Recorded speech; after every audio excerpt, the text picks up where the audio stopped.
If you are someone looking to apply for the PGDM course of SPJIMR, you are at the right place. Hi, my name is Harsh.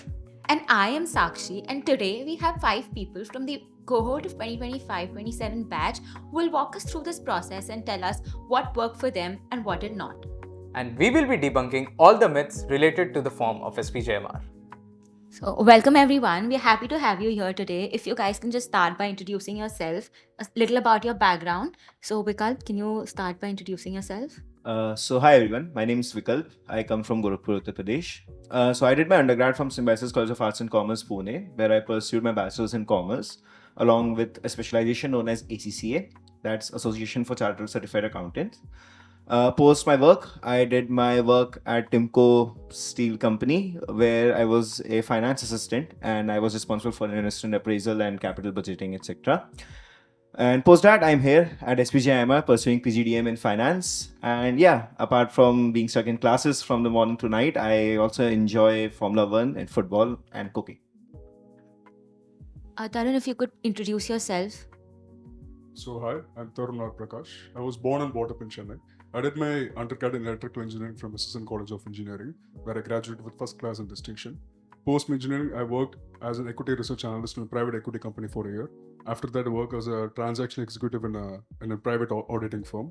Apart from this, I've also cleared 2 levels of CFA, clearing both the levels in the top 98 percentile among global candidates. And currently here I'm at SPJIMR pursuing my PGDM in finance. Apart from academics, I'm also a licensed amateur radio operator, my call sign being VU3CUX. And I'm one of the first responders during natural calamities. And I also frequently interact with the International Space Station. And that's about me. That's really interesting. So moving on, Shrey, can you introduce us? Yeah, sure. Hi everybody. My name is Shrey Srivastava. I'm a BTech undergrad from BIT Chennai. I did my specialization in artificial intelligence and machine learning. I'm here pursuing my PGDM in information management spec. Apart from my studies and everything, I like Formula 1 a lot. I've been following it for the past 7 to 8ish years. And chess, something I've picked on recently, and it's good being here, and I'm looking forward to the opportunity to explain my journey here. Awesome. So Abhishek, your turn. Hi, my name is Abhishek. I have been born and brought up in Delhi. I have done BB LLB honors and then done masters in law in alternate dispute resolution. I have done multiple internships in both criminal law and corporate law. In criminal law, I have done internships in High Court of Delhi and Supreme Court of India. On the forefront of corporate law, I have done my internships under Aditya Birla Fashion Retail Limited and loansettlement.com. Apart from it, I have a keen interest in research works. So I have published 16 plus research papers, and I have keen interest in lawn tennis and cricket, and I'm a little bit saddened by our test loss to South Africa. Amazing. So Shriya, you next. Sure. I'm Shriya. I'm a part of the finance specialization here. I've completed my BCom from Karnataka University and I'm a fresher. I have completed the CFA Level 1 exam and I'm currently a Level 2 candidate. Talking about my co-curriculars, I'm a national level chess player, a state champion, and I also enjoy playing volleyball and Rubik's Cube. Okay guys, so we'll be starting with our first segment, and the idea here is to discuss about the form in detail. We would like to know what all did you write in your form, and specifically in briefly how did you explain about yoursels, about your work ex and all the other segments. So our first segment is about specialization, and most of our viewers have this doubt since SP is the only B school which asks for a specialization just while filling the form itself. So what was the idea behind, and we would like to know like all your perspectives. So maybe like starting with Shrey, I would like to understand that what made you choose your specialization, what was the idea behind, and moreover, just explaining it in 50 words, how did you make sure that you highlight what exactly you wanted to say? Right. So for me, it was a fairly easy choice. I worked as a software tech delivery manager at ICICI Lombard for a year. So in my journey, I was doing basically 60% of what a prod man should do in his job description. So for me, it was fairly easy because that is something I was targeting. So information management came very quickly to my mind. It was something that was natural and the obvious next step. So it was a role fit that I was going for, and how to get that entire aspect of what you did for for a year or beyond that in 50 words is something which is very difficult. For me, it was more about the numbers I can bring to the table. So stuff like how I have impacted a use case, how many deliverables I have given, how they have impacted the consumers was something I tried to bring to the conversation there. And you always need something that people latch on to. Obviously, I'm not dealing here in sensationalization of things, but you try to use statistics in such a way that your story somehow speaks to people, and that is what something I did, and I think that is something that probably worked for me. So you think quantifying your work X in those 50 words helped for you? Absolutely. So, how do you tell people that your day to day, your 7, 9, whatever hours that you're giving in, profited in something tangible? And tangible is numbers. People would look at the number of consumers you've impacted. People would look at number of features you've delivered, and that is how something I personally would judge in a CV. It's very difficult to judge a person's impact just based on subjectivity. If you put in numbers, then it brings some sort of legitimacy to the claim. That's something I have believed, and throughout my journey here as well, that is something I've noticed, that numbers give you that credibility to bring that conversation in the forefront. Interesting. So since you had a background working in tech, it was fairly simple, and you had a clarity that you want to get into information management. I would like to know with others, like what was your thought process behind, and maybe starting with Tharun, why don't you walk us through like how exactly what was the thought process behind your like choosing the specialization, and what not only first specialization but also what was the second choice? So thank you, Harsh. So for me, it wasn't really that straightforward because my undergrad was in engineering. I did not have, like, if you go behind 2022, I had zero exposure to finance. So when I was filling my 50-word format within the form, I just had to ensure that I had the skills necessary to secure a seat in PGDM finance. So I've cleared 2 levels of CFA right before I came here to SPJ, and I also had 2 years of work in the field of finance. And one thing was that I also had a 6-month gap after my engineering to my first job. I also had to, properly bridge the gap by saying that I was preparing for CFA Level 1. And then I ensured to make it as simple as possible because I had the credible backing as if this guy has cleared the 2 levels of CFA. So the thing is that I just kept it as simple as I can and made it forward that this is where my interest lies and this is where I see my future in. So PGDM Finance was obviously my first choice. My second choice was PGDM BM, business management, because as it involves a little bit of strategy.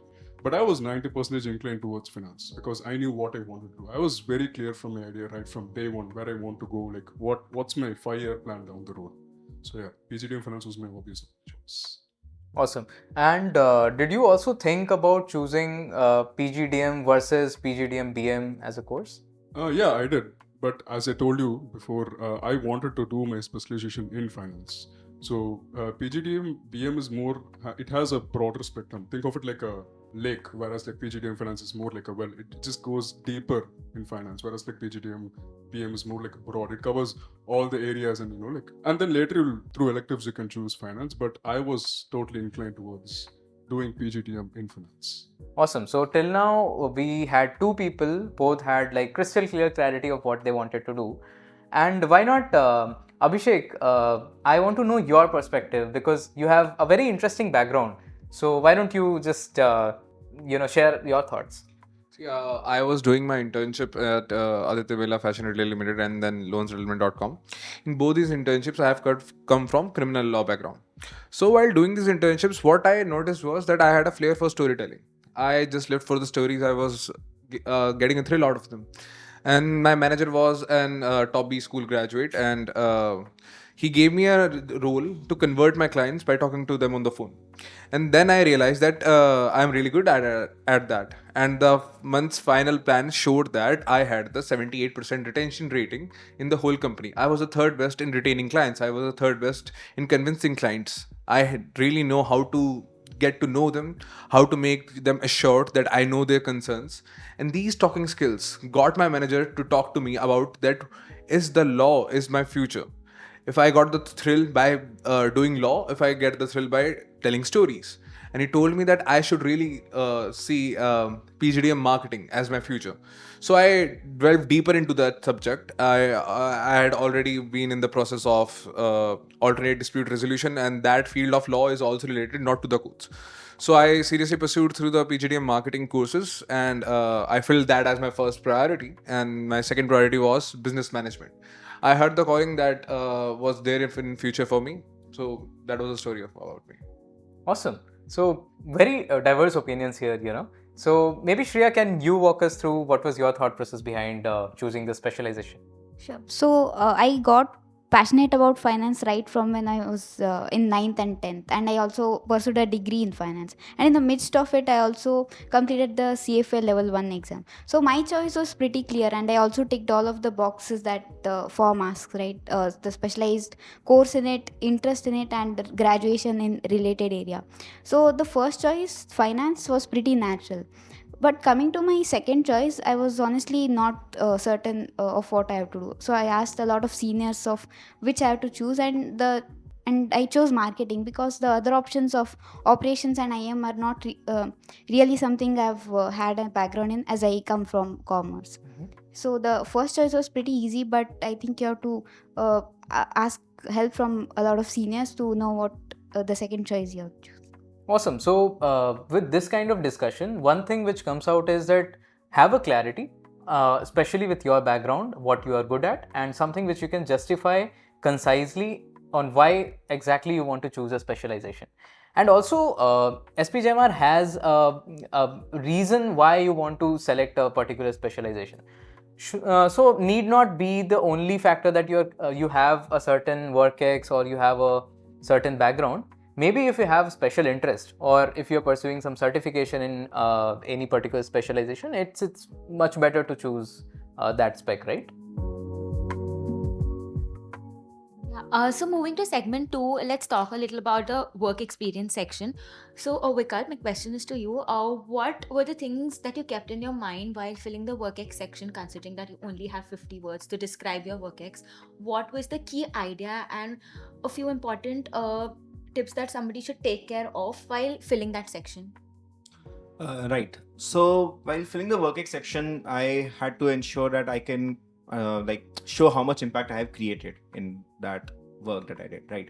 So technically, numbers was something that was not very easy for me to put at that point of time because financial statements for my company would come later. So I decided that since it was only 7 months of work also, so I decided that I'll build on what are the skills that I learned. So in those 50 words, I put in some technical stuff. For example, like as to what are the work I was doing in capital budgeting or project finance and etc. So that they can understand that I have a good, I won't say very in-depth knowledge, but an understanding of how the concepts in finance exactly work. So yeah, that was pretty much my approach in writing in those 50 words. Yeah. My question to you is, Tharun, that what were like the don'ts that you kept in your mind while writing the work ex? So something that people should avoid while writing the work experience section. So the thing is, for me, I had to give 2 work ex within the 50 word limit. So I just have to balance the weightages and to which I should give a lot of importance to. One thing I decided was to keep it as simple as I can, not to throw in a lot of jargons that the people who are reviewing my form won't be able to understand. And also, I made sure to ensure the tangible, as Shrey was saying, the tangible impact that you're able to bring into the company. How was the company before you came in and after you left? So I tried to, justify that, bring in some numbers, as again Shrey was saying, trying to quantify it. So my 2 things was I tried to keep it as simple as I can. And I had to ensure that I have to talk about 2 work experience within the 50-word limit. So just have to keep it as short and precise as possible. And keeping that in mind, I just tried to, put in some numbers and show them that I was able to create a tangible impact in my work environment. And we just have to ensure that we don't drag around the story with our work experience. Again, as in for the future applicants, they have to be as precise as they can. This is what I did. I entered this company, and as I left, this is what happened in this particular time. Okay. So the key idea is to keep your work simpler, not to use too many jargons, and make sure what you're writing is relevant and easy to understand for the person reading it. My question to you, Shrey, is that what, in your opinion, are certain do's and don'ts while writing the work ex section? So I'll come at this from the perspective of an engineer. Harsh would relate to it a lot more than any other person here because he worked in development. So in the world of technology, we focus on what stacks we use. Koi Spring Boot kar raha hai, koi all of these things matter a lot when you're in technology, but in management scape, it's more important that you focus on what your work was doing. It's about the domain that you worked for, the use case that you worked for. So leave aside all of these things where you're talking about the stack, the pipeline, the ETLs and everything. Talk about what that ETL pipeline, that stack is doing.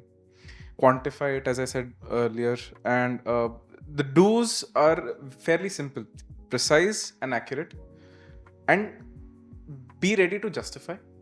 The don'ts are specifically, don't limit your vision to the industry that you're working in right now. Broaden it to the industry that you're looking forward to work in. As I mentioned, management scape is something that requires you to be more versatile and be that. This is something I resonate with a lot because I remember in my first draft, I just mentioned all the stack I used, like tech stack I used as a developer. And when I showed it to one of my senior, he said, "What crap it is! Just remove everything Because you just can't to clear relate. the business aspect Yeah. of it." So Nobody yeah, can awesome. relate it to what you're talking about, right? So, Exactly. so how do you create a conversation around it? Everything is about a conversation. Your interview is a conversation. So might as well have those, loose balls for people to hit and then start talking from there. Awesome. A very interesting point comes here that we spoke to like 2 of them that how WorkX helps a lot. But Abhishek, I want your perspective that since you don't have a WorkX and you're a fresher, was that disadvantage in your profile, or what was your perspective that how you wanted to defend it since you had like no work experience? See, I don't see that being a fresher is a disadvantage. First of all, I made a logical choice that let's see how many freshers are there. So the percentage in any top B school was consistent enough. So I just made up my mind and I decided to go about it that way. So these are the percentage of seats that are available to me, and I will be fighting for those seats. Now I had to differentiate myself from the other freshers who are going to apply for the same college.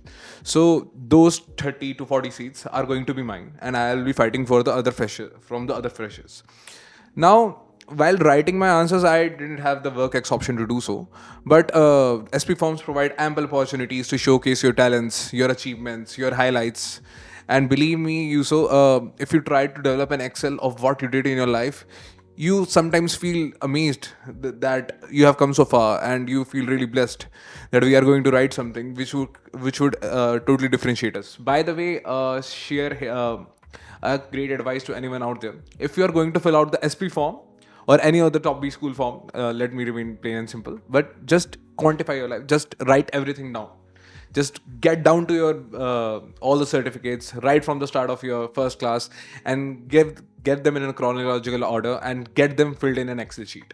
That will really help you a lot. And that's how I wanted to differentiate myself from the different facets of my life, be it sports, be it working in an NGO, or be it doing a corporate internship, or be it a Supreme Court case. So that's how I approached filling my SPJIMR form as a fresher. Interesting, in this segment we understood like having a WorkX and not having a WorkX doesn't really matter. What matters is that how good you are in showcasing in what exactly you have done in life so far. So interesting. So let's move to our next segment, maybe the versatility section. And I think this is one of the most misunderstood section in the SPJIMR form. So we would like to have the perspective of all our panelists to understand that, like, what did you write in your versatility section, and specifically we have something called interest, proficiency, and award in our versatility section of our form. So maybe you can talk about something which you were really good at, or something which you were really interested at, but you didn't have any award as such. So how did you balance those, and what was the perspective? So maybe Vikalp, we will be starting with you, and we'd like to understand, like, did you fill all the 5 options given, or what was your thought process behind it? So yeah, this is my favorite section to talk about, because it's one of those sections where you can actually put your life out there as to, like, what are you and what you like to do. And for a college which is very focused on selecting your profile and, like, understanding you as a human, this section actually is one of the things that highlights in your interviews. So funnily enough, I did not have, like, many achievements to put in versatility, and I just had, like, diverse range of interests that I wanted to put there. So yeah, first one started with cooking. I had, again, as I said, I had no award, but proficiency expert, because I know I can cook that much. Because it's about the fact that it's not like no one is assessing as if you are professional enough or not. It's just the fact, what can you defend, right? And I feel like I have. So, like, I remember in my GI, one of the professors and me had a discussion for like 5 to 10 minutes about pesto pasta, because I was able to defend that point, right? So that's what matters. Then other factors which I put in was, obviously, I had some NGO work which I really wanted to be out there. I felt it resonated a lot with me, and I would have loved to have conversations around it. So that was always had to be there. Again, nothing to put in the, like, achievement or something like that. It was just, yeah, it's a good interest that I have, right? But I did put in one certificate that I got, but it was for an unrelated thing. It was for an esports tournament, which again is a very off-topic thing to put in a form, right? So, but as, like, damn it, it's a part of me, and I'm going to put it in. So yeah, that's what went in. So yeah, I only filled the 4 boxes out of the 5, and because I thought that I don't need to fill everything, I just wanted to put points that I would love to have a conversation around in the interview, and would like help the interviewers understand as to what this guy really is. It's very interesting, putting the e-sport, cooking, and all the other interests which you have. So probably that is something which worked for you, like showing what exactly you are and not faking a personality out of it.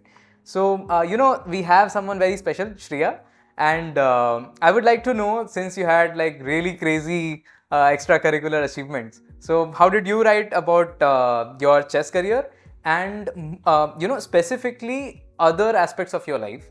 So how did you balance all your ECAs here in the versatility? Yeah. So firstly, I put my chess achievements, and in the description of with a limit of just 25 words, I was able to write how I was a national player while also having won the state championship. 2 of my proudest achievements so far.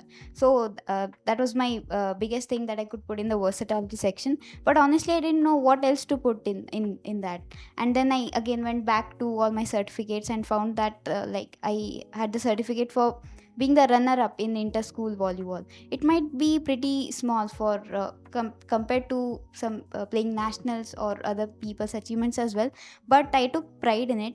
And coming here, I'm the volleyball captain here, so you don't really know who they are looking for, right? So don't undermine your achievements and put down whatever you think you are proud of.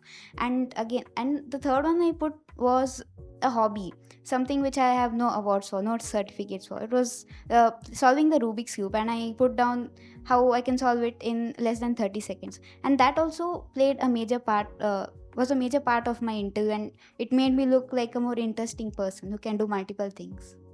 Awesome. It's a great perspective, Although you had something at the national level award, but still you managed it with other interest of your personality. So that's something which our viewers can note, that it's not just about the awards you got, but also your entire personality.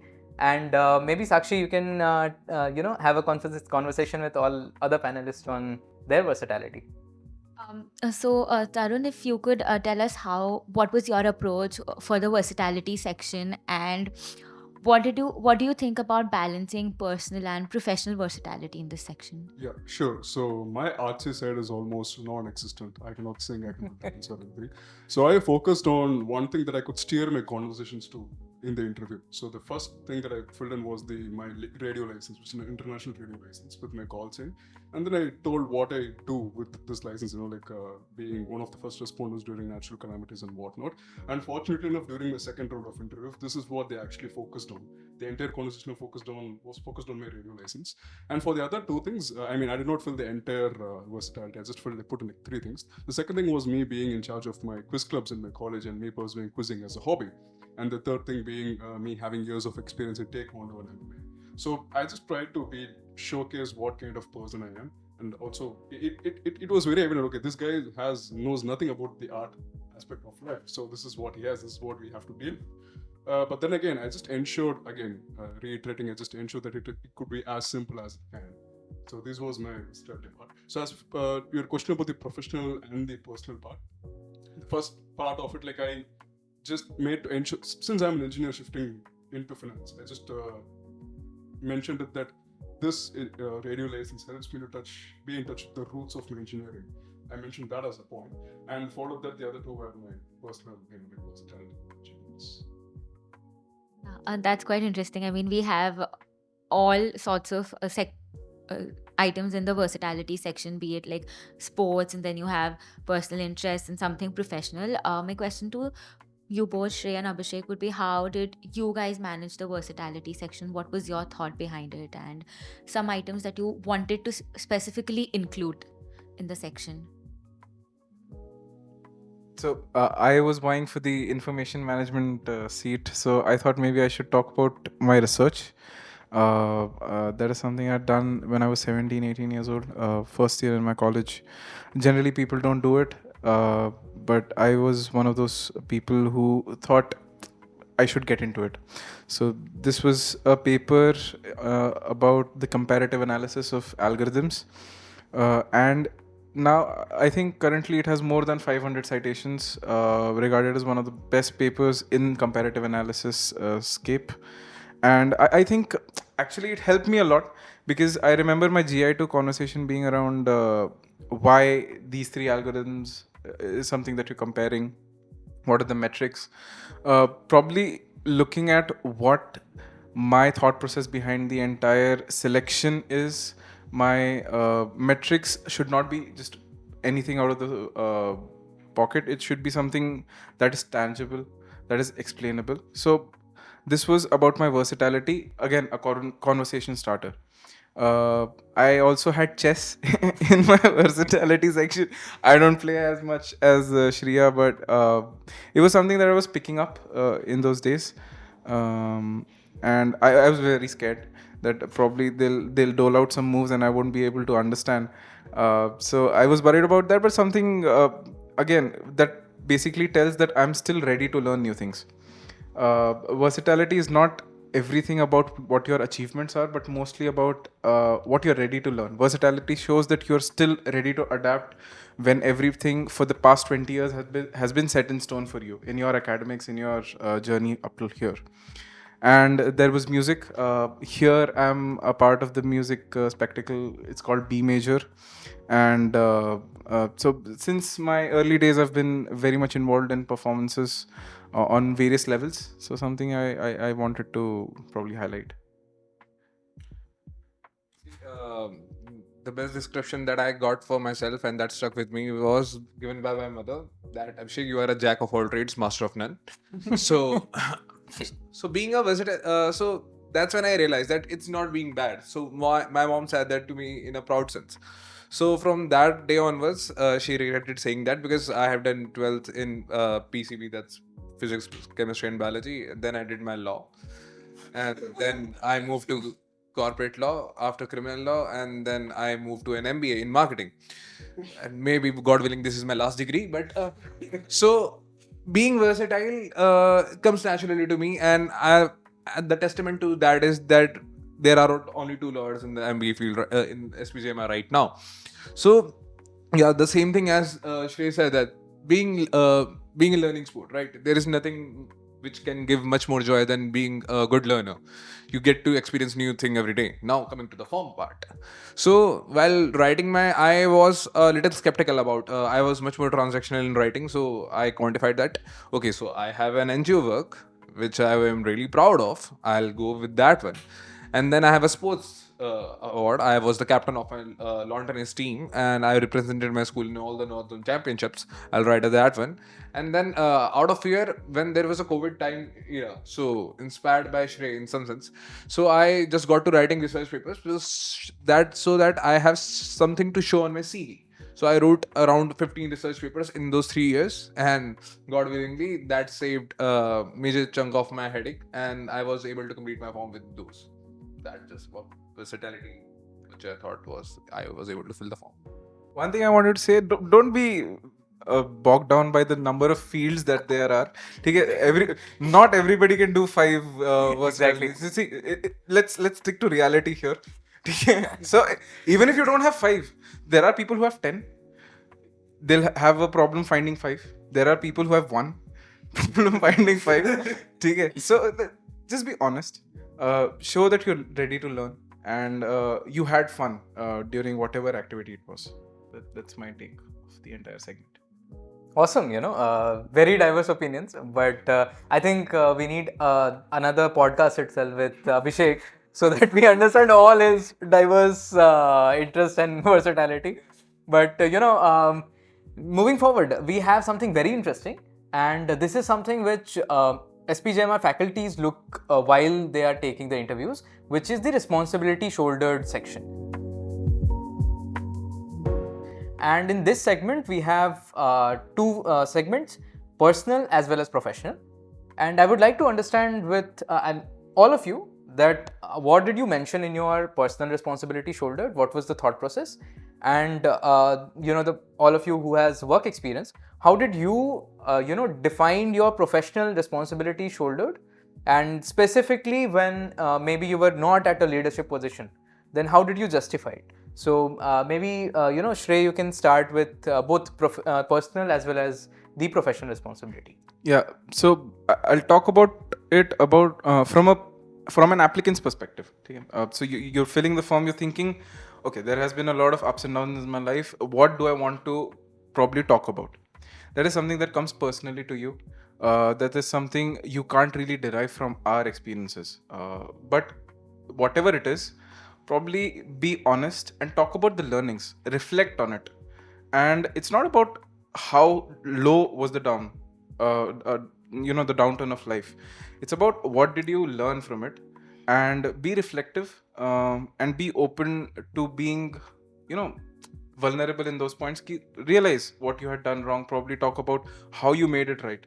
Stuff like this matters a lot because it shows that you're ready to learn. Now, as far as professional is concerned, I was very fortunate. So I went into a team which was just forming, and I directly reported to the vice president of the team. So my interactions would generally start from VP and then go till CTO.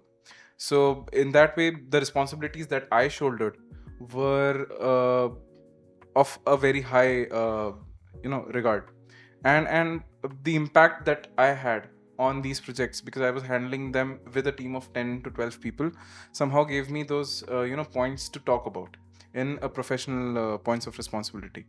And that is something I'm very fortunate that I had gotten. I believe there are people who started off as associates or analysts who might not have these responsibilities, but talking to CTOs, CEOs, CXOs of any company is something that you generally don't get. But I was very fortunate enough to shoulder those responsibilities, put out pitch decks to talk to people of this high regard. Yeah. Awesome. So maybe Shriya, I would like to understand more on the personal responsibility shared aspect. And did you leave the professional one blank, or what did you write in that, since you are a fresher, how did you balance both the segments? Yes. So for the personal part, I would recommend to go back to someone who you made a really deep impact on. So, and there was a boy in my chess class who was very stagnated in his chess career, and he required help to move to the next level. And I helped him in mentorship, and I wrote it in the context action result format. I told what the situation was and what action I took to help him, and told his progress over the next few months. And mentorship is something that also aligns with SPJIMR, right, with the Abhyudaya program. So that was about the personal part.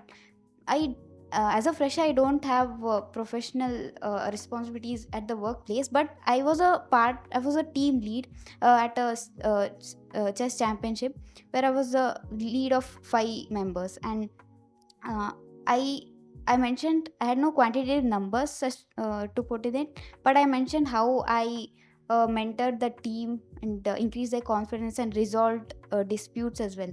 And the main part is there has to be genuinity, because you will be questioned in the interview, and you'll be judged based on your confidence of how true your stories are. So genuinity is a great part of it, I believe. So something which is a hygiene check is be always genuine and not just use GPT, because it's very very easy to figure out that something is directly coming from AI. And Vikalp, I think I would like to understand what was your thought process, and specifically on the terms of how much it is okay to be vulnerable in writing the personal the responsibility section. So when it comes to vulnerability, it's something that, like, whatever you are comfortable with writing in that form, because you're going to have a conversation around it. So I for once did not want my conversation to steer in a very emotional direction. So I decided to write something in my personal responsibility, which was very trivial, and I'll also tell you how I defended it in the interview. So I wrote, during my UG years, I was responsible for budgeting and cooking for individuals of 4, since we did not have hostels, so we were living in a flat. And I remember in an interview, they were scrolling and they stopped at that point. I said, okay. So when they asked me about it, so I said that I wanted to portray the fact that for me, on a personal level basis, I am fine with holding that responsibility on a daily basis, because when you're in MBA, you're going to be thrown with challenges every day. I mean, all of us has been waking up for quizzes at 8 a.m. since I don't know when. That is a challenge. So yeah, you'll be having responsibilities where you need to showcase your leadership on a day-to-day basis, right? So that is how I went around with writing that point. For professionals, since I had a less amount of work ex, I went back to my UG again and thought as what I could write there. So I had a few interesting work that I did as like parts of a study circle, and I formed a study circle. So I wrote about that. So yeah, that's how my responsibility shouldered section went. Interesting, very diverse opinions. And so Tharun, I actually want to add a point to this. To Yeah, absolutely. Authenticity, he still cooks for the 4th floor of the Awesome. So, very diverse perspective. So, I hope you guys understood what exactly you need to put in the responsibility shoulder. So from all the conversations that we had so far, it's very evident that SP is not just looking at your technicals or your background, but the form is also a reflection of who you truly are. So that should be kept in mind while you are filling in the form. Just coming to the last bit, a quick question to you, Tharun. What do you think worked for you in the form, and if given an opportunity to change something about it, what would you change? So I'll talk about what I would change first, because like I mentioned about years of training in Taekwondo and MMA. The thing is that I probably won't mention it in the form again if I get a chance. And now that I've spoken to you guys, I know that there are a lot more stuff that can fill in Versatility, like cooking, Formula 1 and other stuff. But the thing is that the reason why I won't talk about Taekwondo and MMA is that it's solely because that it is not something that could be, questioned in an interview. There is nothing for you to prove. They wouldn't ask you to come out of the chair and do a kick. They won't do that. So I probably would refrain from referring those things that really can't be questioned in an interview. And what really worked for me was me being authentic, because trust me, you'll be asked questions about your form in the interview. That is what they'll focus on. That is the stuff they have in their hand. So the thing is, and the other thing was me keeping it really, really simple, because when I kept it simple in my form, it also gave me an opportunity to talk about it more in the interview. As they questioned me about it, okay, this is what I did. Because like as boiled down as you could keep it, the more you could express yourself in an interview. So, and also me quantifying my achievements and all the other things really helped a lot in my interview, because again, numbers show some proper authenticity to the claim. So I would encourage the aspirants to try to quantify whatever they can in their form and keep it as simple as they can. Same question to you, Abhishek. What do you think worked for you in the form, and one thing if you would want to change about it? So I got the admission in SPJIMR form. I wouldn't change anything. So why would I? Very good change point. it? Why would I? Exactly. Right. So, but yeah, what I'll tell you that what I thought worked in my form, right? So I am not much an emotional person. I'm much more transactional in nature. So I filled the form like it's a painting. I used every color. I listed down every activity that I had done. But what part and parcel of that is that you have to get acquired with the form, that you have to be acquired in the field of that lawn tennis. I fill the lawn tennis, I get to acquire that which player is winning what tournament and what is being played and who holds the current ranking. I filled in the form that I like movies in a specific genre. I get to know that who won the Oscar, in which year which film won the Oscar. I had to get acquainted with Nobel Prize winners. So yeah, you can get yourself diversified if you are genuinely interested in that. Okay, don't get shocked if you get asked about the things that you filled in your form. That was your form, you filled it, and you should always fill it for the things that you are passionate about. Don't lie in the form. You can't lie properly, it's a headache. The person who can lie properly, they get paid. They are called lawyers. I switched from that field. So to your advantage in this age of AI, everybody is going to fill the form, and majority of the chunk, believe me when I say so, majority of the chunk of the people who are going to fill the form are going to use AI. Don't use AI. Get in some field work. Give your due respect to the form. That is your form, and that is your one chance in your life to really break through from the shackles, right? So giving your due respect to the form, get in some flair, write the things which you are passionate about, and don't use GPT, don't be fake. Awesome. We spoke about almost everything about the first form of SPJIMR, and just be genuine. And yeah, I think this was a great conversation. Thanks a lot, guys, for taking out time in this hectic schedule. I know we have another quiz tomorrow scheduled, but maybe we'll have another all-nighter. And yeah, thanks a lot, everybody. And this was the podcasting club of SPJIMR, EOD Talks.